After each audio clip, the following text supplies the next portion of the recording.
Students, भगवान दास सोधी महाविद्यालय की ऑनलाइन क्लासेस में आपका स्वागत है।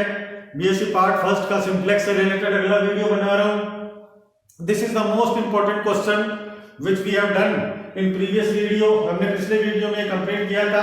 इसके अकॉर्डिंग क्या था कि जब भी आपके कृत्रिम चर, ये वैल्यू क्या कहलाती है? आर्टिफिशियल वेरिएबल कहलाती है। This is the value of artificial variable. Artificial variable, ठीक है ना। अब इसमें क्या, ये हिंदी में क्या कहलाता है? कृत्रिम चर कहलाता है। अगर ये मौजूद हो तो अपने क्या है कि वो टेबल में ऑप्टिमल सॉल्यूशन आ जाए, तो इस कंडीशन में क्या कहलाता है? सुसंगत हल का विद्यमान नहीं होना। अब यहां से अपन आगे करते हैं और एक क्वेश्चन को मैं कंप्लीट करवा रहा हूं, जो कि आपके सामने बोर्ड पर लिख रहा हूं।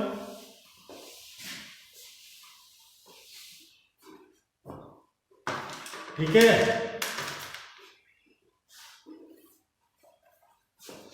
यहां दिया हुआ है कार्य, ये ए बी सी डी, यहां दिया हुआ अधीनस्थ कार्यकर्ता, ये वैसे first second third and fourth.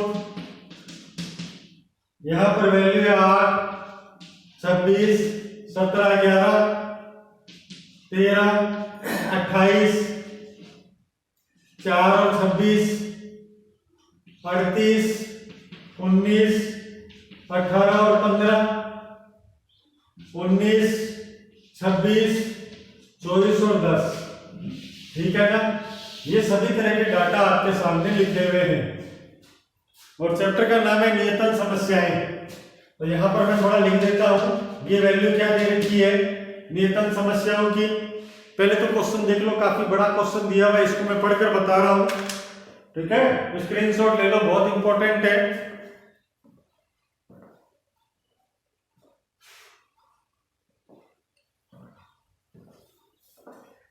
ये सभी तरह के क्वेश्चन आपके प्रैक्टिकल एग्जाम में बिल्कुल आते हैं। आपको क्या करना है, सिंप्लेक्स वाला करवा दिया था और परिवहन का करवा दिया था, उसका भी क्वेश्चन करवा रहा हूं मैं, ताकि आप अच्छी तरह इसको याद रख सको। तीनों तरह के लास्ट ये है नियतन समस्या, दिस इज द लास्ट। तो मैं लिख देता हूं क्या क्या बताया था।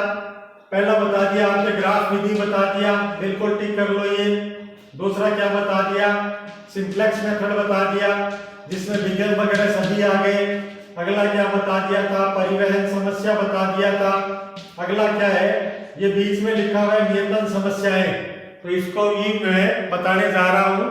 तो ये अपना चार्ट इसका स्क्रीनशॉट ले लो, और कोई भी टीचर और इनसे पूछना, सिलेबस से पूरा अपना कंप्लीट है, प्रैक्टिकल का भी थ्योरी का भी। आई रिपीट, अपना पूरा सिलेबस कंप्लीट है। यूनिट नंबर 5 पेपर नंबर 3, तो मैं लिख भी देता हूं ताकि आप लोगों को अच्छी तरह, ये है यूनिट नंबर 5 पेपर नंबर 3 है। This will be completed as soon as possible. ये क्या है कि खत्म कर दिया जाएगा जितना जल्दी हो विद प्रैक्टिकल, क्योंकि अपने पास में ये दोनों तो थ्योरेटिकल के अंदर तो दिए गए नहीं है, नियतन और परिवहन। पहले कोई टाइम में हुआ करते थे, उनको मैं निकालने का तरीका बता रहा हूँ। परिवहन का बता दिया था, फिर भी कुछ क्वेश्चन की क्यूरी थी मेरे पास कि सर प्लीज एक बार दोबारा बता दीजिए। तो नो डाउट, आप जितनी बार कहेंगे उतनी बार मैं बता दूंगा। तो परिवहन समस्या अभी करवा रहा हूं, पहले नियतन पर फोकस करो। तो ये सभी चीज हटा देता हूं मैं। पहले क्वेश्चन को पढ़ने का तरीका आप समझ लो। क्वेश्चन दिया हुआ है, एक विभागीय अध्यक्ष के अधीन, किताब में 215 नंबर पेज पर निकाल लो। ये मैं पढ़ के बताऊंगा क्योंकि यूजलेस है, अपने को टेबल लिखी हुई मिलेगी, टेबल से काम है। एक विभागीय अध्यक्ष के अधीन 4 कार्यकर्ता हैं और 4 कार्य संपन्न करने हैं। आपके पास कोई भी ऑफिस है, उसके अंदर 4 तो तरह के काम है, 4 ही आदमी है। कार्यों की कठिनाई इस तरह कार्यकर्ताओं की क्षमता भिन्न भिन्न है। अब ये बात है कि सचिन तेंदुलकर को आप बॉलिंग नहीं दे सकते, विराट कोहली को आप कीपर नहीं बना सकते, या जवाहरलाल श्रीनाथ को आप ओपनर नहीं भेज सकते, वेंकटेश प्रसाद हुआ करते थे फास्ट बॉलर, उसको आप बैटिंग नहीं करवा सकते। लेकिन ये जो चीजें होती है, कोई काम किसी को सौंपना, ये क्या कहलाता है? नियतन समस्या कहलाता है। नियतन समस्या का केवल इतना से उद्देश्य होता है कि कोई कार्य दिया हुआ है, उसको ठीक आदमी को सौंपना ताकि वो पूरा अच्छी तरह से कवर अप कर दे। एक विभागीय अध्यक्ष के अधीन 4 कार्य करता है और 4 कार्य संपन्न करने। कार्यों का कठिनाई स्तर व कार्यकर्ताओं की क्षमता भिन्न भिन्न है। प्रत्येक कार्य को करने हेतु तो प्रत्येक व्यक्ति द्वारा लिया गया अनुमानित समय निम्न प्रकार दिया हुआ है। तो अपने को क्या करना है, विभिन्न कार्य प्रत्येक व्यक्ति को किस प्रकार बांटने की कार्य संपन्न हो जाए जल्दी और टाइम लगे कम। ठीक है, ए नाम का काम है तो पहले कार्यकर्ता को दे तो 8 घंटे में पूरा करता है। ए कार्य जो है वो बी को दे सेकंड को तो 26 घंटे लगाता है। तीसरा कार्य करता है वो ए काम को 17 घंटे और चौथा कार्य करता है वो ए काम को 11 घंटे लगाता है।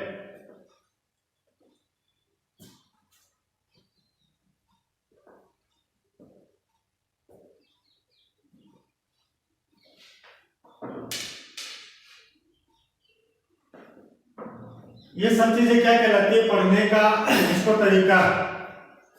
एक कार्य करता है वो बी कार्य करने में 13 घंटे, एक कार्यकर्ता सी कार्य को 38 घंटे, पहला कार्यकर्ता डी काम को 19 घंटों में पूरा करता है।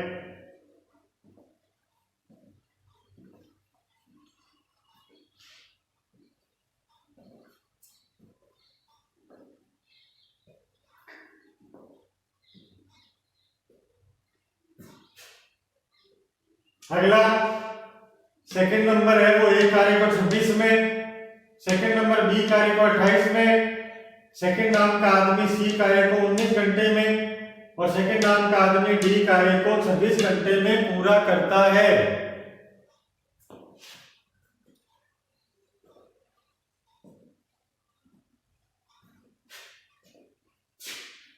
तीसरा कार्य करता है ए काम को 17 घंटे में, बी काम को 4 घंटे में, सी काम को 18 घंटे में और डी काम को 24 घंटे में पूरा करता है।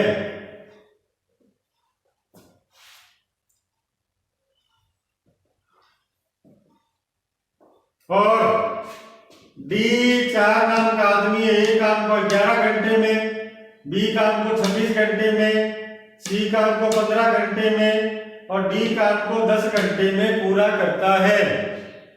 ठीक है,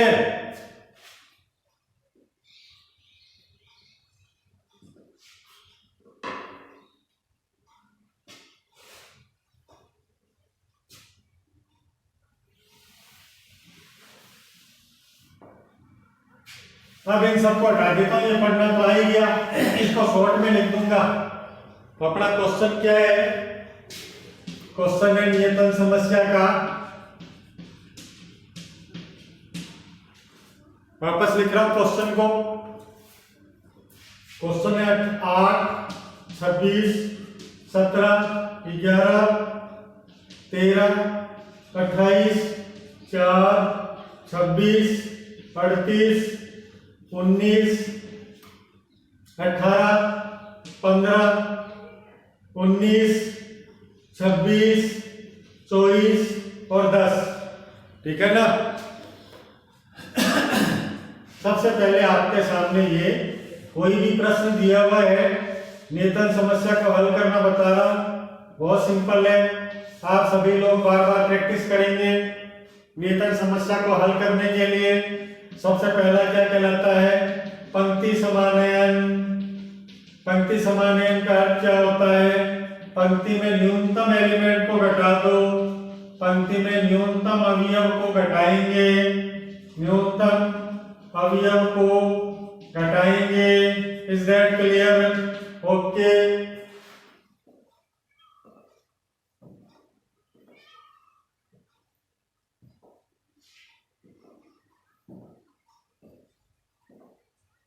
पंक्ति समानयन का अर्थ क्या होता है, पंक्ति समानयन का अर्थ क्या होता है, पंक्ति में न्यूनतम अवयव को घटा दो,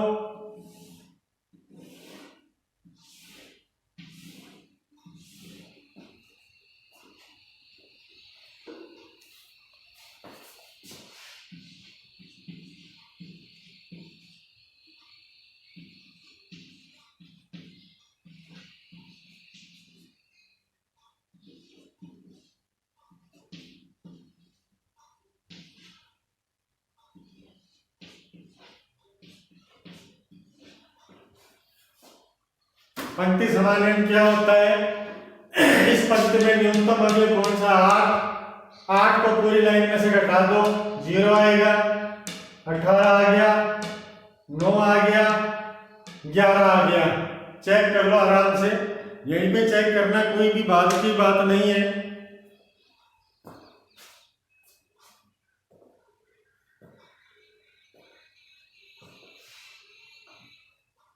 अगला क्या है, 4 है, तो यहाँ कितना आएगा, 9, 24, 0 और 22, क्योंकि दूसरी पंक्ति में 4 है न्यूनतम अवयव, बिल्कुल इजीली चेक कर लो।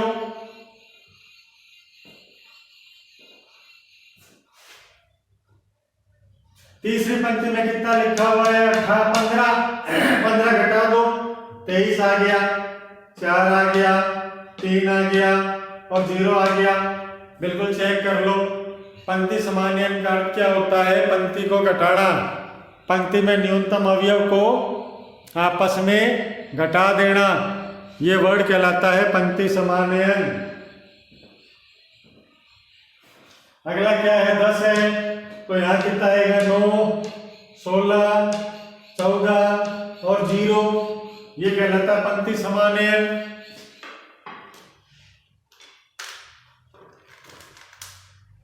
इसी प्रकार से अगला क्या करेंगे, स्तंभ समानयन करेंगे।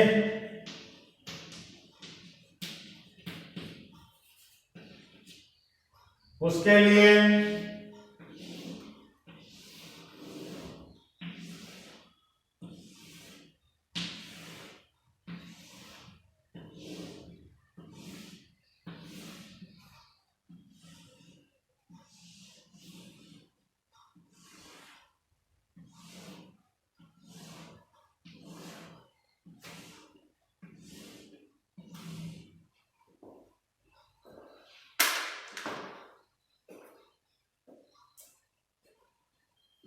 पंक्ति समानयन में प्रत्येक पंक्ति में न्यूनतम एलिमेंट को आपस में घटाया था, स्तंभ समानयन में स्तंभ को घटा देंगे, घटाएंगे तो कितना आएगा,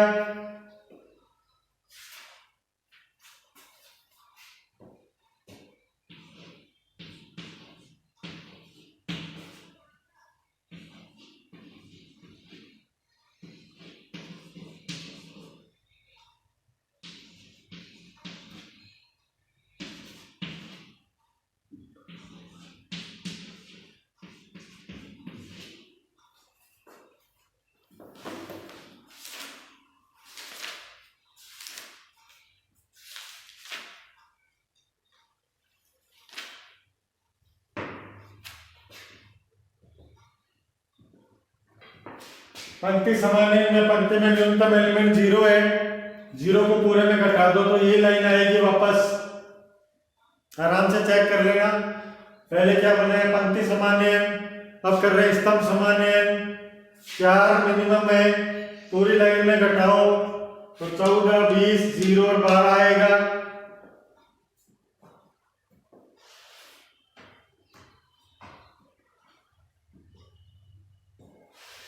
जीरो मिनिमम है पूरी पंक्ति में, पूरे कॉलम में घटाओ तो 9, 0, 3, 14 आ गया, और इसमें भी 0 है तो पहले ये लिख लिया।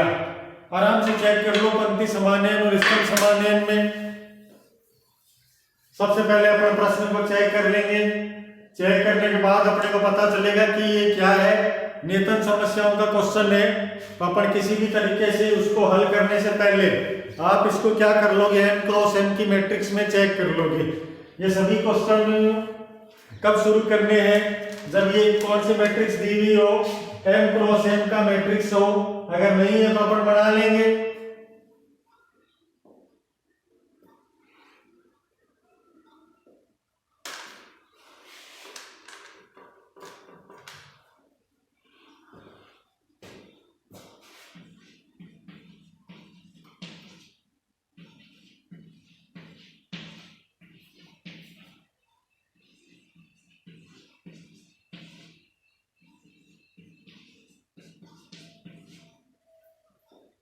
सबसे पहली बात तो क्या है कि नियतन समस्या को हल करने के लिए पंक्ति समानयन निकालना है, फिर स्तंभ समानयन निकालना है, फिर उसको हल करना है। उसको हल करने के लिए मैं क्या करूंगा, सबसे पहले जीरो होना चाहिए पंक्ति और कॉलम में, उसको मार्क कर लिया। मार्क करने के बाद कॉलम में कोई भी जीरो नहीं होना चाहिए। उसके बाद दूसरी पंक्ति में जाऊंगा, एक जीरो होना चाहिए, बिल्कुल एक जीरो है, मार्क कर लिया, और कॉलम में कोई भी जीरो नहीं हो। ठीक है ना, आराम से देख लो। तीसरे में क्या होना चाहिए, एक जीरो होना चाहिए, दो जीरो दिए हुए छोड़ दो। अगले में क्या, एक जीरो होना चाहिए, बिल्कुल है, और कॉलम में जो भी जीरो है उसको कैंसिल कर दो।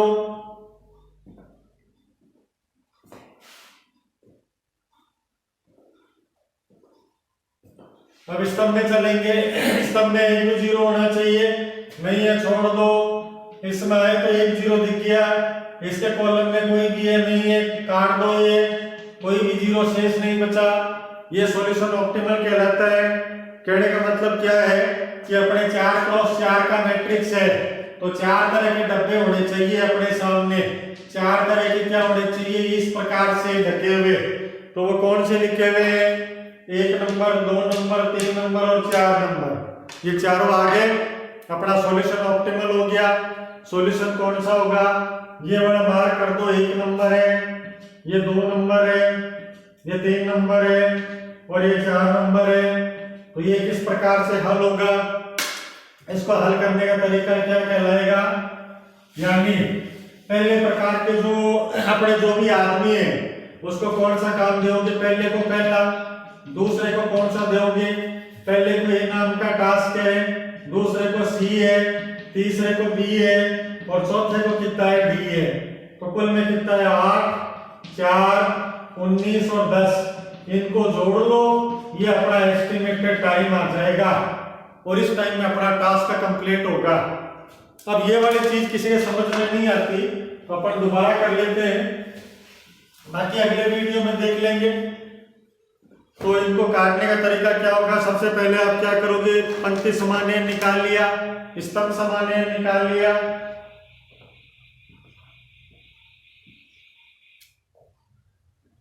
ये निकालने के बाद सबसे पहले पंक्ति के अंदर एक जीरो होना चाहिए, बिल्कुल है, उसको ढक लो, इसके कॉलम में कोई भी जीरो नहीं हो।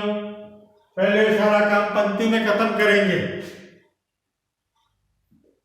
अगले के लिए दूसरे में गए, दूसरी पंक्ति में एक जीरो होना चाहिए, बिल्कुल है, इसके कॉलम में कोई भी जीरो नहीं हो। फिर तीसरी पंक्ति में गए तो इसमें एक जीरो होना चाहिए, 2 है, छोड़ दो। अगले में गए तो एक जीरो होना चाहिए, बिल्कुल है, और इसके स्तंभ में कोई भी है उसको कैंसिल कर दो। फिर दोबारा जब स्तंभ में गए तो पहले में कोई भी जीरो नहीं है, दूसरे में गए तो एक जीरो है, जब स्तंभ में आए तो पंक्ति में कोई भी जीरो नहीं होना चाहिए, बिल्कुल नहीं है, छोड़ दो। इस प्रकार से ये अपना सॉल्यूशन ऑप्टिमल है। तो आई थिंक ये आपको समझ में आ गया होगा। मैं अगला क्वेश्चन लिखने जा रहा हूं।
सबसे पहली बात है, क्वेश्चन क्या दिया हुआ है, निम्नलिखित समस्या को हल करो। पढ़ने का तरीका आपको आता ही है। ओवन काम का टास्क दिया हुआ है, उसमें 20 है, 27, 30 है, 10, 18, 26 हो गया, 14, 16, 12 हो गया।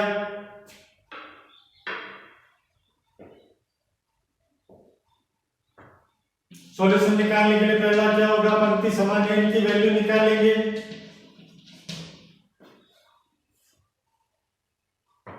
पंक्ति समान n का तात्पर्य क्या होता है, पंक्ति में सबसे कम एलिमेंट है उसको घटाकर लिख दो, पंक्ति में जो सबसे न्यूनतम अवयव है उनको घटाकर लिख दो आप आपस में। तो ये घटाकर लिखा तो 20 है तो 0 आ गया, 7 आ गया, 10 आ गया, पहले कर लो। इसी प्रकार दूसरा है तो इसमें मिनिमम एलिमेंट 10 है तो 0 आ गया, 8 आ गया, 6 आ गया, इसमें 12 है तो 2 आ गया, 4 आ गया, एज नेचुरल है। आप क्या करोगे, पंक्ति में सबसे न्यूनतम अवयव आपस में घटा दोगे।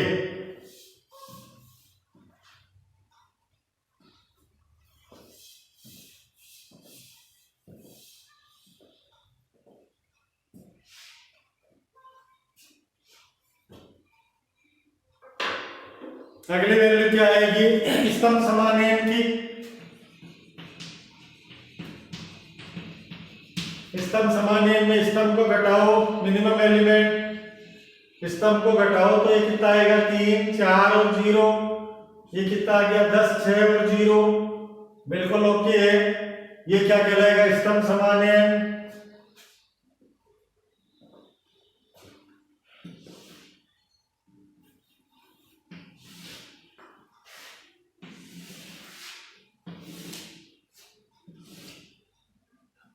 स्तंभ समान n में कैंसिल करो तो 3, 10 है, 0, 4, 6 है, 2, 0, 0 है।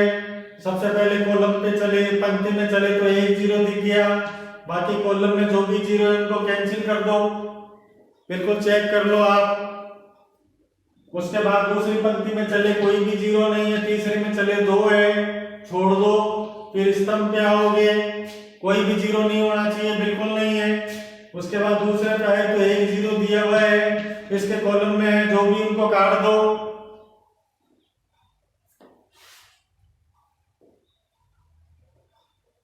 अपने पास में कौन सी मैट्रिक्स दे रखी है, 3 क्रॉस 3 का मैट्रिक्स है तो इसमें 3 तरह के डब्बे होने चाहिए। अपने सामने कितना आए हैं, 1 है और 2 है, 2 ही डब्बे आए हैं, तो इसका मतलब अपने को आगे काम करना पड़ेगा। ठीक है, आराम से पहले इसको निकाल लो, वेरीफाई कर लो।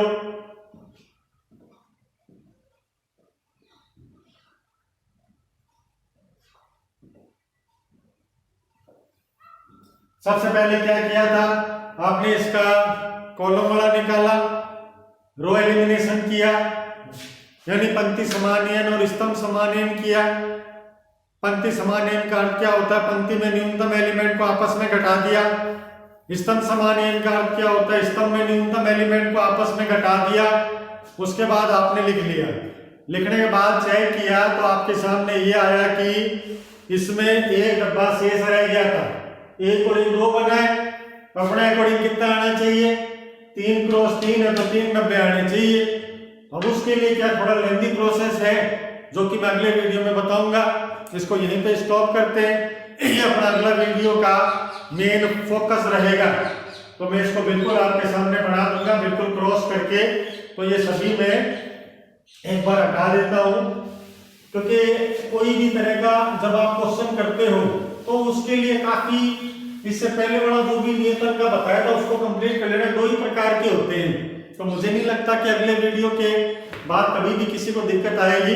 तो तब तक का विराम देते हैं। बहुत बहुत धन्यवाद आपका और सभी को शुभकामनाएं। बिल्कुल ये क्वेश्चन करें और प्रैक्टिकल के लिए और थ्योरी के लिए बिल्कुल तैयार रहें।